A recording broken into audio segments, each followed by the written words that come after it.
자, 오늘 드디어 잠언 16장까지 왔습니다. 잠언 16장은 솔로몬의 첫 잠언 전집인데, 네, 첫 잠언 전집이 되겠습니다. 첫 잠언 전집 가운데서 절반, 이제 헤프라인을 통과했습니다. 15장까지, 10장에서 15장까지가 절반이고 16장에서 22장까지가 나머지 절반인데, 지난 시간에 우리가 15장을 공부를 할 때 15장에 갑자기 새로 나오는 그 중심 인물이 있다는 걸 발견했는데, 15장에 여호와께서 하시는 말씀이 굉장히 많이 나오는 것을 보았습니다. 15장에 여호와 잠언, 주님의 지혜의 잠언, 그 지혜의 출발과 그 모든 과정과 완성은 주님이시다. 그래서 15장 33절이 여호와를 경외하는 것은 지혜와 훈계라, 겸손은 존귀의 앞잡이니라, 길잡이니라. 그래서 여호와 경외로 매듭을 지었는데, 오늘 16장으로 넘어와 보니까 또 1절부터 9절까지는 절절히 여호와가 나오고 있습니다. 8절에만 여호와가 빠져 있는데, 8절에 있는 이 내용도 주님이 중심인 것 같아요. 그래서 15장과 16장은 잠언, 솔로몬의 잠언 첫 전집의 경첩을 이루고 있다. 이 둘이 앞뒤를 연결해 주고 있다는 것을 우리가 생각을 할 수 있겠고, 두 번째로는 16장으로 넘어오게 되면 10절부터 15절까지 절절히 왕이 등장하고 있습니다. 그러니까 여호와와 왕이 이제는 16장부터 마지막까지 중심적인 주제를 이루고 있고, 하나님이 지혜를 주시고 하나님 앞에서 우리는 지혜를 가꾸어 가야 하는데, 이제는 왕이 나오는 것을 보면 우리가 지도자로 살아야 한다. 지도자로 사는 것은 뭘 의미하는가? 왕을 섬기고 국사를 섬기고 회사를 이끌어가고, 우리 사회에서 지도자로 살 때는 어떤 품성을 기르면서 살아야 하는가를 우리에게 말해주고 있습니다. 그래서 이제 16장 1절로 넘어오게 되면, 마음의 경영은 사람에게 있어도 말의 응답은 여호와께로 나느니라 하는 이 말씀이 나오고 있습니다. 경영은 우리 것이다. 그러면은 결과는 하나님에게 있기 때문에 이미 결과는 다 정해진 것인가? 내 경영이 무슨 의미가 있는가 하는 생각을 할 수 있겠지만, 잠언의 지혜는 계속해서 파라독스를 말한다고 했습니다. 그죠? 파라독스라. 그래서 우리의 경영과 응답 사이에 어떤 패러독스가 있는데, 그게 뭐냐 하면, 일단 경영이 뭐죠? 경영이라는 것은 우리의 생각을 짜임새 있게 조리 있게 잘 정리하는 것이 경영이 되겠습니다. 그래서 이 경영의 원래 뜻은 이 선반에 쫙 배열을 잘 한다. 모든 생각을 잘 촘촘하게 배열한다인데, 이 생각을 정리를 하고 치밀한 생각의 결정체는 우리에게 있는 것이다. 그거는 나의 책임이다. 나의 몫이다. 그런데 말의 응답이라는 이 단어가 좀 어려운 것 같아요.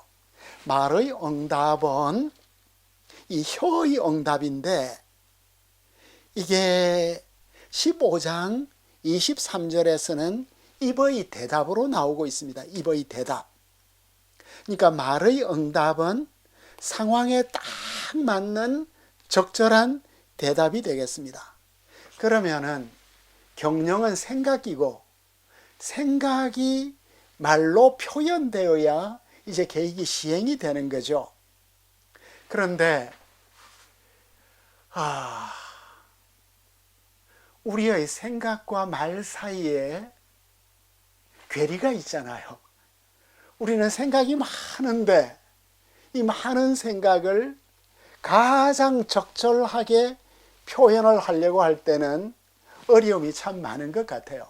그리고 많은 경우에 내가 의도한 바를 말을 하지 못하는 때가 많이 있는 것 같습니다.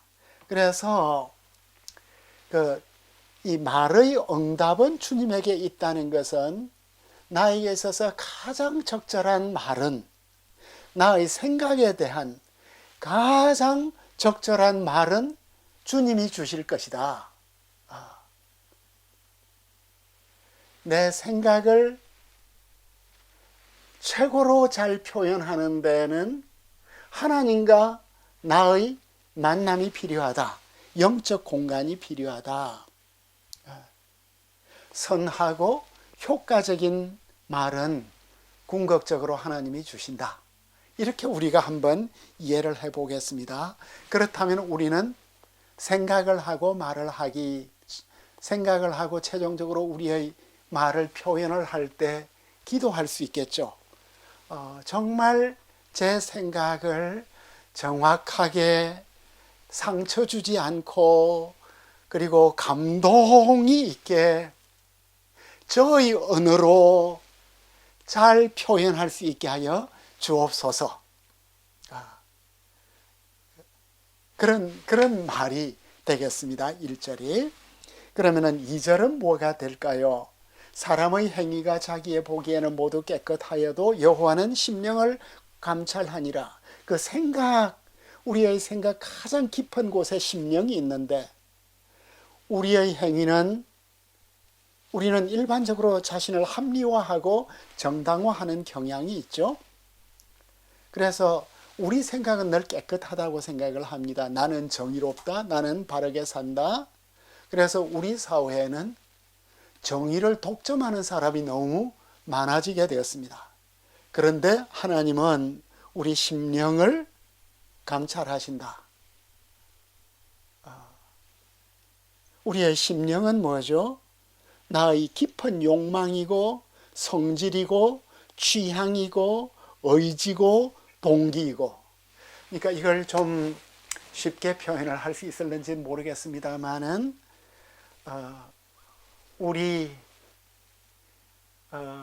우리에게 우리의 자아는 두 개죠. 우리의 자아가 두 개인데 사회적 자아가 있고 나의 진정한 자아가 있고, 그 사회적 자아는 우리가 페르소나라고 이야기를 하죠. 제가 지금 여러분들 앞에 이렇게 말씀을 할 때 아마 저는 저희 페르소나로 목사는 이래야지, 선생은 이래야지 하는 나의 사회적 자아로 지금 여러분들에게 다가가고 있는 것 같아요.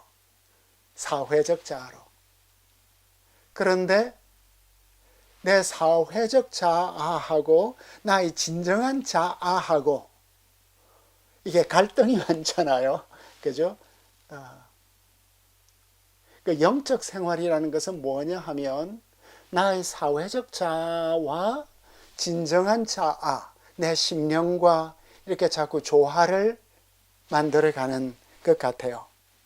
그러니까 우리의 신앙생활이라는 것은 뭐냐 하면 나의 페르소나와 내 양심 사이에 날마다 깊은 대화를 해가야 한다. 그래서 이 대화가 잘 되면 좀 조화가 이루어지겠죠. 내 내면의 어떤 통일이 이루어지겠죠. 이 조화가 이루어지지 않으면 내 페르소나가, 나의 사회적 자아가 계속 나의 진정한 자아를 구박하고 속이려고 해요. 그러니까 나도 나에게 속는 때가 너무나 많이 있는 거죠. 그래서 성령께서 내가 잘 보지도 못했던 나의 심령의 모습을 보여주신다.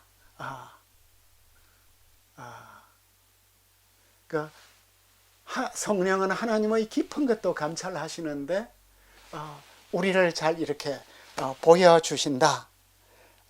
그래서 쉽게 말하자면 저는 요즘 많이 편해진 것 같아요. 그, 저, 그 내적 자아, 내 내적 자아 속에 어떤 조화가 이루어졌다고 이야기를 할까요? 그래서 주님은 심령을 감찰하셔서 내가 나를 속이는 데서 벗어나게 하신다. 그래서 3절로 넘어가면 너희 행사를 여호와께 맡겨라. 그리하면 너희 경영하는 것이 이루어지리라. 드디어 경영으로 시작해서 경영으로 마치죠. 그 사이에 2절에 하나님과 심령 속에서 깊은 대화가 이루어졌습니다. 그런데 여호와께 맡겨라. 행사를 이제는 여호와께 맡겨라. 우리의 말도 하나님께 받았고 동기도 하나님에게서 정리를 했는데 맡겨라 하는 이것이 그 길갈과 같은 단어예요. 그 돌이 막 굴려가는 큰 돌을 그냥 굴러버리는 내 행사는 너무나 무거운 짐인데 이 일들을 다 오케스트레이션해서 완성을 해야 되니까 우리가 다 이 나이가 되면은 무거운 짐들을 지고 있죠. 그러니까 이 짐들을 주님께 돌을 굴리듯이 맡겨라. 하나님께 맡겨버려라. 맡겨버리는 결단하는. 그리하면 하나님이 성취해 주실 것인데 하나님의 뜻에 맡겨서 계획을 하고 일이 이루어질 때까지 지속적으로 주님을 신뢰하고 의지할 때 주님이 우리에게 좋은 결과를 주실 것이다. 그러니까 하나님께 맡긴다는 것은 주님 제가 연약해요. 저희 한계가 있어요. 저희 관점은 항상 제한되어 있어요. 이런 것들을 맡기게 될 때 우리는 자만하지 않고 또 방심하지 않고 또 하나님의 주권 가운데 우리의 경영이 이루어지기를 사모하면서 일을 하는 이런 지도자의 모습을 우리에게 보여주셨습니다. 그런데 4절이 좀 어렵죠. 이 4절도 참 신비한 말씀이에요. 그러니까 우리가 그동안 잠언을 읽을 때는 이렇게 문맥으로 읽지 않고 토막토막 읽으니까 이게 이어지지가 않았는데 이게 다 이어진다고 생각을 하게 되면 4절은 뭐 운명론 같고 예정론 같지만 뭐 악인은 하나님께서 악한 날에 쓰기로 그냥 작정하셨나? 이런 뜻으로 생각을 할 수 있는데 그런 말씀이 아니고 이 세상에는 도덕적 질서가 없는 것 같아도 엄연한 도덕적 질서가 있다. 그래서 하나님께서 최종적으로 심판하실 것이다. 하나님께서 악인이 마치 그 본토에 심겨진 나무처럼 너무 무성하게 자란다 할지라도 어느 날 하나님께서 정리해 가시는 도덕적 질서가 이 세상에 엄연하게 있다. 하나님께서 다 공평하게 처리하실 것이다 하는 것을 이 4절에서 말씀하고 있습니다. 그러니까 하나님께서 지금은 내가 참 이 악인들에게 고통을 당한다 하더라도 언젠가 하나님께서 자신의 때에 정리를 하실 것이므로 내가 보복하려고 하지 않고 내가 응징하려고 하지 않고 내가 나를 변호하려고 애쓰지 않고 하나님께 맡길 때 우리는 비폭력으로 살 수 있을 것 같고 또 악인이 우리에게 가하는 여러 가지 고통 가운데 우리는 연단을 받을 수 있을 것입니다. 이게 이제 우리의 경영과 우리의 일에 대한 전체적인 오리엔테이션을 하나님의 주권과 우리의 책임으로 이렇게 말씀을 하고 나서 이제 10절부터 15절로 넘어가면 구구절절이 왕이 등장하는데 10절에 하나님의 말씀이 왕의 입술에 있다. 이 말씀이 참 너무 독특한 말씀이에요. 이 하나님의 말씀이라고 할 때 이 말씀은 우리가 알고 있는 그 말씀이 아니고 점이에요. 점치는 소리예요. 점술이에요. 그러니까 하나님의 점이 왕의 입술에 있다. 그러니까 이 점이라는 것은 캐셈이라는 단어인데 이방의 점수를 가리킬 때 사용이 된 거거든요. 그런데 왜 굳이 이 단어를 쓸까? 나쁜 뉘앙스를 가지고 있는 이 단어를 쓰는 이유는 왕의 판단이 왕의 판단에 하나님이 함께 하시기 때문에 왕의 판단은 귀신같이 맞춘다. 이런 너무나 정확하게 맞춘다. 그래서 이제 드고아의 여인이 다윗을 만나서 이야기를 할 때 다윗은 하나님의 사자처럼 왕은 하나님의 사자처럼 선악을 분별합니다 하는. 그러니까 지도자가 하나님의 감동 가운데서 하나님의 말씀을 전할 때는 참 마치 점이 귀신같이 맞추듯이 하나님께서 우리의 그 속사정을 귀신같이 드러내신다는 이런 말씀이 되겠습니다. 그리고 11절에는 그 하나님은 정직하신 하나님이시다. 그래서 이 저울이 정직한 것처럼 우리 하나님의 판단이 정직하다. 그래서 우리는 어떤 사업을 원하는가? 저울 속에서 돈을 벌고 싶어 하는가? 그것은 아니다. 하나님이 우리에게 원하시는 정직과 진실은 상대적인 것이 아니다. 하나님이 정직하신 것처럼 우리는 정직하게 사업을 하고 일을 해야 한다. 그 훈련을 날마다 해야 된다. 그렇지 않으면 우리는 어느 날 모든 것들을 다 날릴 것이다.